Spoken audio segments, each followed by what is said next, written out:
فیصل محمد کے انتہائی واجب الاحترام سبسکرائبر اور ویورز کی خدمت میں سلام عرض ہے۔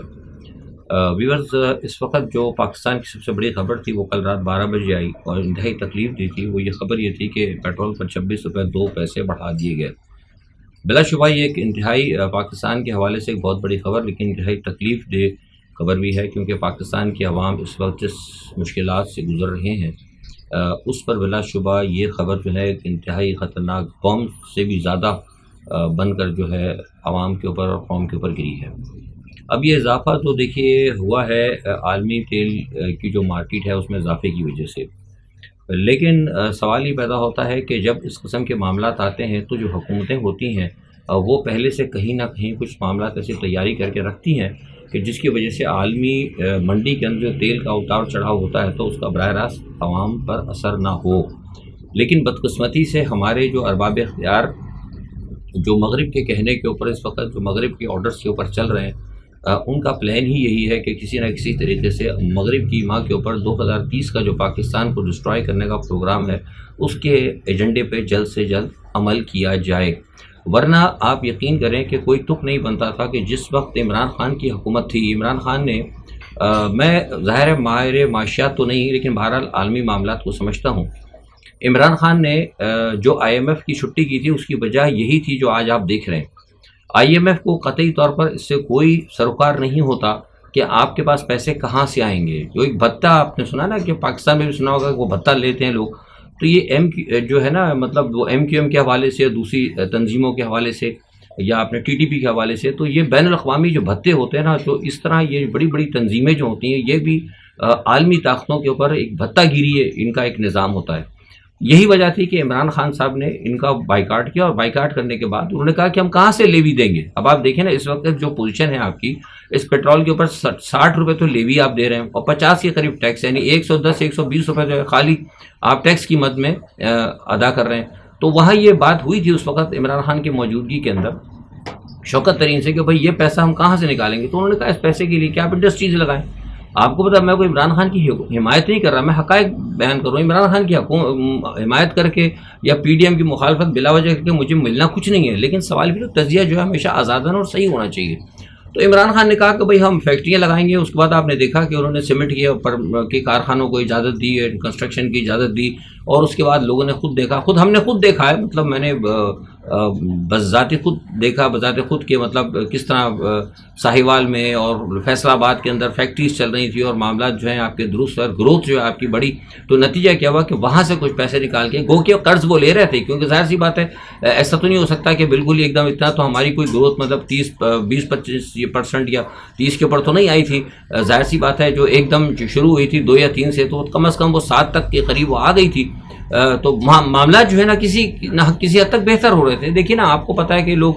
آٹا بھی سستا تھا، چینی بھی مل رہی تھی، اور آپ کو آپ کی جو انشورنس ہے حکومت کی جو اسکیم تھی وہ بھی لوگوں کی ہو رہی تھی، اور وہ مسافر خانے اور ساری چیزیں سب کچھ لوگوں کو فری کھانا بھی مل رہا تھا۔ اب تو جو پیٹ بھرے لوگ ہیں جو کماتے ہیں ان کو روٹی نصیب نہیں ہو رہی ہے۔ تو سوال ہی پیدا ہوتا ہے کہ وہ وقت زیادہ بہتر تھا، اس میں تو کوئی راکٹ سائنس کی ضرورت تو نہیں ہے۔ تو بنیادی طور پر جو ایک مغرب کا پلان تھا پاکستان کو کہ 2030 تک بالکل ان کو لا کے نیچے توڑ کے جو پاکستان کے حصے بکرے انہوں نے کرنے ہیں، تو ایسی صورتحال میں جو عمران خان نے پلان دیا تھا تو وہ تو پلان مغرب کے ایجنڈے کے مخالف تھا،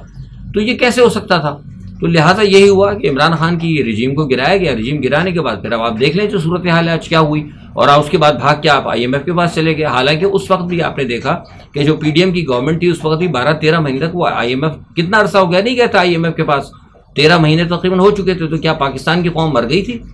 اتنے برے حالت تو نہیں تھے نا جتنے آپ IMF کے پاس جا کے ہوئے۔ میں نے آپ سے پہلے کہا نا کہ آپ کو 1 ارب یا 1.5 ارب روپے کی آپ کو قسط ملی ہے، ٹوٹل 3 ارب روپے کی بات ہوئی ہے۔ یہ جو 1.5 ارب روپے ہے یہ تو آپ کو ابھی 1.25 ارب روپے ملا ہے، جتنی کہ آپ نے IMF سے قسطوں کی بات کی تھی 3 ارب روپے زیادہ، اس سے زیادہ تو آپ کے اوورسیز پاکستانی دے سکتے تھے، اس سے زیادہ وہ دے سکتے ہیں پاکستان کو، اور یہ تھا اس سے پہلے دے بھی رہے تھے۔ روشن ڈیجیٹل اکاؤنٹ کی سچویشن آپ نے دیکھی ہے۔ لیکن سوال یہ پیدا ہوتا ہے کہ جو بین الاقوامی ایجنڈا ہے، ہم بار بار آپ سے کہتے ہیں کہ پاکستان میں وہی کچھ ہوگا جو باہر سے ہوگا۔ پاکستان میں ایک تو بدقسمتی یہ ہے کہ ہمارے یہاں سارے آرڈر بھی باہر سے لیے جاتے ہیں، ہمارے یہاں سیاست بھی باہر کی ہوتی ہے، سب کچھ ہمارے یہاں باہر سے ہوتا ہے۔ اب نتیجہ کیا ہوا کہ تیل کی قیمتیں بڑھیں۔ اب تیل کی قیمتیں بڑھیں، آپ نے دیکھا معاملات کہ کیا ہونے لگا ہے. IMF کے پاس آپ چلے گئے, اب پوزیشن یہ ہے کہ اگر آپ کو ٹیکس بھی دینا ہے اور اب بھی مزید بڑھیں گی, کیونکہ دیکھیں نا اس وقت جو سعودی عرب کا اور جو روس کا نے جو تیل کا جو ان کی جو پالیسی ہے جو کٹ انہوں نے لگایا ہے, تو اس حوالے سے وہ قیمتیں بڑھ رہی ہیں. اب اگر آپ رشیا کے اگر ساتھ ہوتے, روس کے ساتھ ہوتے, اور سعودی عرب کے ساتھ بھی آپ نہیں ہیں. آپ دیکھا نا, ہم نے آپ کو پہلے بتا دیا تھا, لوگ کہہ رہے تھے وہ آ رہے ہیں, پہلے ان کی آنیاں جانی تھی, وہ کہہ رہے ہیں آنے میں رکیں گے, پھر وہ کہتے ہیں واپسی بھی رکیں گے. میں نے آپ کو کیا کہا تھا اگر میرا ویلاگ, میں نے کہا تھا نہیں آئیں گے, وہ نہیں رکیں گے یہاں پہ, کیونکہ انہوں نے یہ کہا تھا کہ ان کو یہ اچھا نہیں لگتا کہ جس شخص کو انہوں نے بھائی کہا ہو اور جس شخص نے ان کی اتنی اچھی میزبانی کی ہو, اور وہ جو ان کا میزبان ہو جس نے ان کو اتنی عزت دی ہو, وہ دوبارہ وہاں پر اور وہ جیل کے اندر پابند سلاسل. انہوں نے کہا کہ یہ ہماری عرب روایت کے اندر یہ چیز اچھی نہیں ہے, تو لہٰذا وہ بھی آپ سے ناراض ہیں. تو آپ نے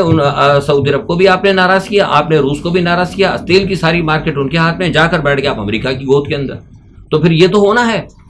یہ اب آپ دیکھ لیں, جب آپ بیٹھے ہیں امریکہ کی گود کے اندر, تو اب آپ دیکھ رہے ہیں آج صورتحال کیا ہے. اب بھی کسی کو یہ اس میں شک ہے کہ مطلب ریجیم چینج جو ہے مغرب نہیں کرائے گی. مغرب نے کرائی تھی, مغرب کی ساری, اور میں پہلے بھی آپ کو بتا چکا ہوں, میرے ویلاگس پڑھے کہ مغرب کو پاکستان میں کئی جگہ ریجیم چینج کراتے ہیں, اور پاکستان کو تو ویسے پاکستان کو تو مغرب نے کئی دفعہ دھوکے دیے. 65 کی جنگ میں آپ دیکھ لیں, 56 کے اندر آپ دیکھ لیں, 71 کے اندر دیکھ لیں, اور کتنے سارا سب کچھ. لیکن اس کے باوجود ہم یہود و نصارہ پہ بھروسہ کریں تو بربادی تو ہماری ہے. بھوک تو آئے گی, آپ کو بھوک بھی آئے گی, ننگ بھی آئے گی, اور بڑی ابھی تو مصیبتیں بھی شروع ہوئی ہیں. ابھی تو آپ جب آئے ہیں نا, ابھی تو گھومنا شروع کیا ہے نا. ابھی تو امریکی سفیر آپ دیکھیں کہ گوادر تک پہنچ گئے. آپ کو ہر جگہ آپ امریکی سفیر نظر آئیں گے, آپ کو گوادر تک پہنچ گئے. اور اس وقت جو اتنی خطرناک جو سازش جو ہے پاکستان کو جو استعمال کیا جا رہا ہے, اب کون کر رہا ہے مجھے نہیں پتا, یہ آپ جانتے ہوں گے یا جو کر رہے ہیں وہ جانتے ہوں گے, کہ جس طریقے سے باجوہ صاحب پاکستان کو پھنسا کر گئے. پاکستان کو اس وقت وہ چین کے گھیراؤ کے لیے امریکہ جو ہے استعمال کر رہا ہے. یہ انتہائی خطرناک سازش ہے. 2030 کا تو پلان ہے. اب یہ ہے کہ اگر یہ اس طرح استعمال کریں گے تو یہ ہے کہ 2026-27 تک ہی پاکستان تباہ ہو جائے گا. تو یہ باقاعدہ جو ہے یہ اب, لیکن ہم تو صرف یہ ہے کہ کہہ سکتے ہیں, لیکن اگر یقین کریں پاکستان کی جگہ کوئی اور اگر قوم ہوتی تو آپ یقین کریں ساری قوم اس وقت ہے نا مظاہرے پہ اتر آتی اور کہتی کہ یہ کیا ہوا ہے. یہ پوچھا جاتا, سوال کیا جاتا کہ کس طریقے سے آپ نے ایک چلتی ہوئی حکومت کو آپ نے گرایا, اور گرانے کے بعد آپ نے انہی چوروں کو, ان ڈاکوؤں کو لا کے آپ نے بٹھایا. اس وقت سے لے کے آج تک ہم تنزلی کی طرف جا رہے ہیں. ہماری پوزیشن یہ ہو گئی ہے کہ ہم خودکشیاں کر رہے ہیں, اپنے بچوں کو مار رہے ہیں, لیکن کوئی بھی آنے کے لیے تیار نہیں ہے, کوئی پوچھنے کے لیے تیار نہیں. کوئی مظاہرہ آپ کو مہنگائی کے خلاف, کوئی مظاہرہ آپ کو, یہ جو کچھ بین الاقوامی مداخلت ہو رہی ہے اس کے خلاف کوئی نہیں نکل رہا ہے. یہ کام کر کے تو دیکھیں نا کسی اور دوسرے ملک کے اندر, دیکھیں قوم کیسے برداشت کرتی ہے. جب آپ برداشت کریں گے تو پھر ٹھیک ہے, سب کچھ برداشت کریں, پھر تو یہ چلے گا. ابھی آپ نے دیکھا ہے, میں نے جو ابھی آپ کو بتایا ہے کہ وہ الیکشن کمیشن سے بھی وہ مل رہے ہیں, سب کچھ ہو رہے ہیں. اب وہ کر کے چلے گئے. کل میں نے آپ کو یہ بھی بتا دی تھی بات اس حوالے سے کہ الیکشن تو ہو جائیں گے, لیکن الیکشن عمران کو ہٹا کر ہوں گے. عمران کو انہوں نے نہیں چھوڑنا. آج آپ نے دیکھا ہوگا کہ وہ لوگ بڑے خوش ہو رہے تھے کہ جناب وہ سائفر کیس کے اندر عمران خان صاحب کی ضمانت کا جو ہے ہائی کورٹ نے, یہ سب ڈرامہ ہے, سب ترقی بتی ہے. سائفر کیس ہے ہی کچھ نہیں. میں بارہا کہہ چکا ہوں, ہر ویلاگ میں ہر تیسرے چوتھے دن کہتا ہوں سائفر کے بارے میں. میں نے پہلے بھی آپ کو بتایا کہ سائفر بنیادی چیز کوئی ہوتی نہیں ہے. سائفر ایک وے آف کمیونیکیشن ہوتا ہے. آپ نے سنا ہوگا نا, میں ذرا دیسی الفاظ سے بتا دیتا ہوں آپ کو. آپ نے سنا ہوگا پرانے زمانے میں لوگ کہتے تھے یار ٹیلی گرام آیا ہے, وہ کہتے تار آیا ہے. تو تار لوگ کہتے ہیں بھائی تار بڑھا, تو وہ کہتے ہیں جی خفیہ تار آیا. اب تار کا آیا, بڑی اہم تار ہے بھائی. تار تو ایک وہ ہوتا ہے نا, ایک کاغذ ہوتا ہے اس کو لکھا, یا ٹیلی گرام جو ہے وہ ایک وے آف کمیونیکیشن ہوتا ہے. یا مثال رجسٹری ہے, آپ کہتے ہیں بھائی رجسٹری آئی ہے, تو کیا آپ کہیں گے خفیہ رجسٹری آئی ہے؟ رجسٹری خفیہ نہیں ہوتی کبھی. رجسٹری تو ایک وے آف کمیونیکیشن ہے, اس کے اندر جو متن لکھا ہوتا ہے وہ تھوڑا سا خفیہ ہوتا ہے. اب وہ تو خفیہ رہے ہی نہیں نا. جب آپ نے کیا کہتے ہیں اپنی جو سلامتی کمیٹی کا جو اجلاس ہوا تھا 2 دفعہ, شہباز شریف نے بھی کیا, عمران خان سے بھی ہوا, تینوں افواج اس کے اندر بیٹھی ہوئی تھی, آپ نے امریکن کو ڈیمارچ کر دیا, تو یہ پھر کدھر خفیہ رہا؟ یہ تو صرف ڈرامہ ہے, یہ ٹوٹل ڈرامہ ہے. ایک ڈرامہ صرف امریکہ کی خواہش کے اوپر عمران خان کو ان کی حکومت ہٹائی گئی, اور امریکی ایجنڈے کے آگے جو رکاوٹ, کیونکہ امریکہ پاکستان کو جس پوزیشن پہ لانا چاہتا ہے, مغرب اپنے گھٹنوں پہ جو لانا چاہتا ہے, کنٹینمنٹ آف چائنا کے لیے جو استعمال کرنا چاہتا ہے, عمران نے وہ کام کرنے سے انکار کر دیا تھا. تو اس لیے عمران خان صاحب کو سزا دی گئی, نہ صرف سزا دی گئی ہے, اس کو جیل میں ڈال دیا گیا. تو وہی میں نے آپ سے کہا تھا اگر عمران خان ان سے کوئی ڈیل کرتا ہے, اپنی جان بچانے کی کوشش کرے گا, اس طرح وہ کر لے گا تو ٹھیک ہے, ورنہ ادروائز تو آپ بھول جائیے. یہ جو لوگ باتیں کر رہے ہیں, آج بھی مجھے کئی لوگوں نے کہا کہ نا وہ ہو گیا اور فلانا ہو گیا. قوانین آئینی طور پر عمران خان کو نہیں نکلنے دیا جائے گا, کیونکہ پاکستان میں نہ آئین ہے, نہ قانون ہے, کچھ بھی نہیں ہے. یا پلے سے باندھ لیں، یا پھر یہ کہ اللہ تعالیٰ کی طرف سے کوئی معجزہ ہو، یا پھر یہ کہ قوم جو ہے اٹھے اور کہے کہ اس ملک کے ساتھ جو ظلم اور ناانصافی ہو رہا ہے یہ کس کے حکم کے ہو رہا ہے، یہ کون اس کا ذمہ دار ہے، کون اس کا جواب دے گا۔ اگر قوم مسلسل لاکھوں کی تعداد میں سڑکوں پہ نکلے گی تو کچھ ہو سکتا ہے، ورنہ پھر ٹھیک ہے آپ بیٹھے رہیں۔ وہ تو آپ کو پتا ہے کہ بچہ اگر جب بھوکا نہ ہو تو پھر ماں جب تک روئے نہیں تو بچہ تو ماں جو ہے بچے کو دودھ بھی نہیں دیتی، تو پھر آپ بیٹھے رہے آرام سے، پھر دیکھتے رہے، اس سے زیادہ کچھ ہوتا رہے گا۔ ابھی اور پیٹرول کی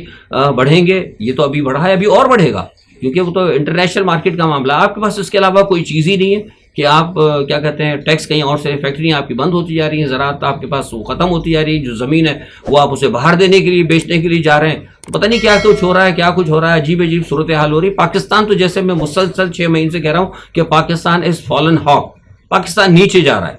یہ ساری باتیں جو نا یہ سب آپ کو خوش نہ، میں دھوکے میں نہیں رکھنا چاہتا۔ 25 ارب آ رہے ہیں، 30 ارب آ رہے ہیں، 100، کچھ نہیں آئے گا، کچھ بھی نہیں آئے گا اس وقت تک جب تک کہ آپ ملک کے سیاسی حالات درست نہیں کریں گے۔ اور سیاسی حالات درست کرنے کے لیے آپ کو ایک آزادانہ، صاف، منصفانہ انتخابات کرانے ہوں گے، جس میں عمران خان سمیت تمام صاف ستھرے لیڈروں کو، عمران خان کے اوپر بدعنوانی کا کوئی کیس نہیں ہے، عمران خان کی پارٹی کے جتنے لوگ ہیں، کوئی بھی ہو XYZ، جس نے چوری کی ہے، جس نے فراڈ کیا ہے، جس نے گڑبڑ کی ہے، اس کو پکڑے، اس کو بھی الیکشن سے باہر کریں، لیکن بذات خود جس کے اوپر کوئی کرپشن کا الزام نہیں ہے اس کے ساتھ آپ بیٹھیں، بیٹھ کے بات کریں، کیونکہ عوام اس پر اعتماد کرتی ہے، اعتماد لے اور ملک کو آگے ڈگر پہ چلائے تو معاملات آپ کے دوست ہوتے ہیں۔ لیکن یہ کیونکہ امریکہ بہادر چاہتا نہیں ہے، آپ امریکہ کے غلام ہیں، تو فی الحال ایسا ہونا جو ہے میری خواہش ہی کہا سکتی ہے، یا پھر کوئی اور جو ملک کے محب وطن لوگ ہیں ان کی خواہش کہلائی جا سکتی ہے۔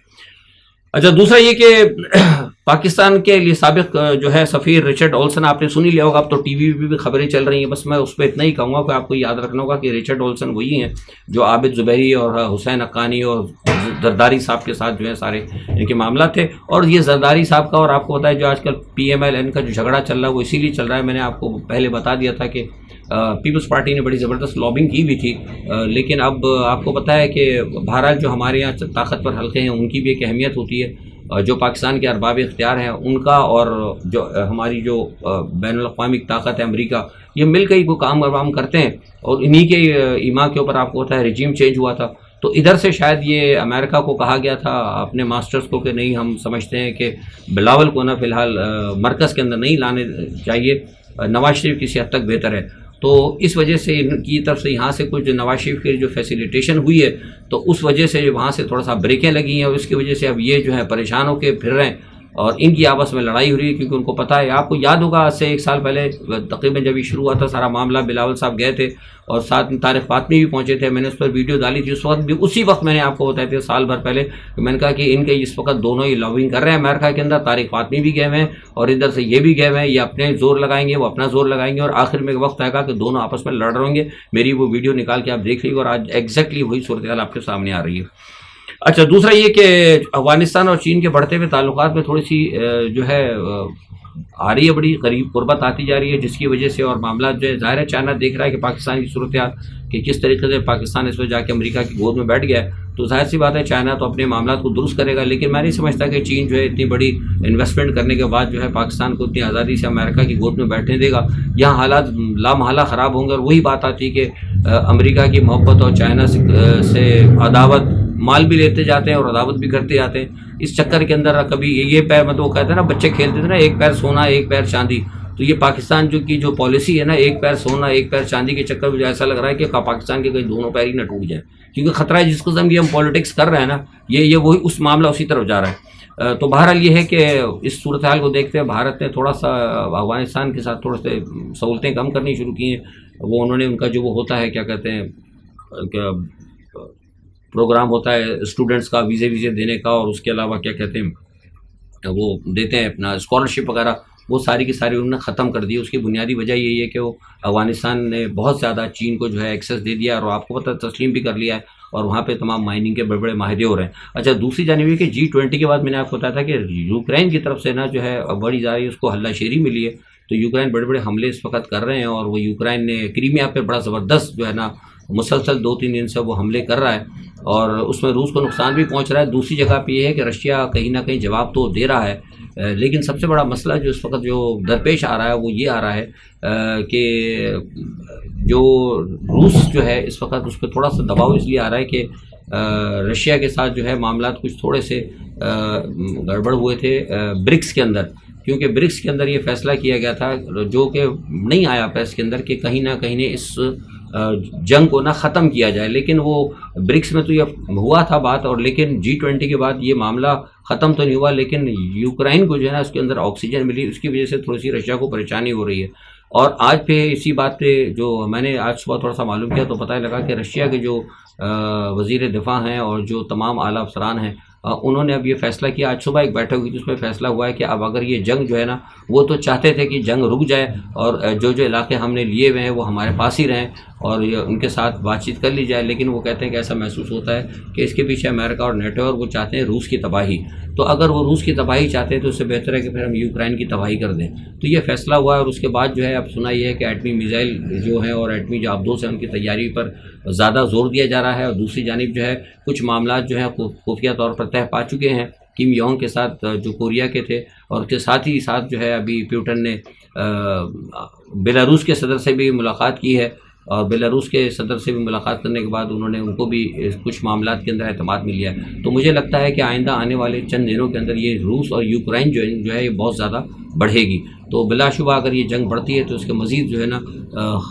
منفی اثرات جو ہے نا دنیا کو پر آئیں گے۔ آج کے لیے اتنا ہی، اپنا بہت خیال رکھیے گا، اللہ حافظ۔